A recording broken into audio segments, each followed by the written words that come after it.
大家好，我们现在刚刚吃完午餐，准备去买独角大仙儿，买独角大仙儿养。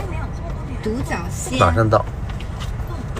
然后我们在网上搜了一个很另类的地方啊，大家看看，叫虫店啊，这家专门是卖独角大仙的。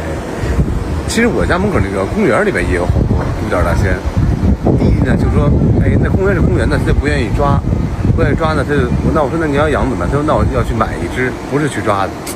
小孩还挺善良啊，给大家看一看虫店。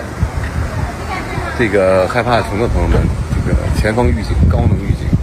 然后就很难找到大只的独角大仙儿。你看那个手，独角仙不是独角大仙吗？这都是独角仙儿啊，很可爱独角仙儿但这长得跟咱们家门口的不一样，是不是？但是很小。你想买哪个？买完了撤。好大的这只独角大仙儿。然后我们现在回家了，给大家看看台北的信义区，台北的世贸中心101。以前我办公室就在这边，世贸中心。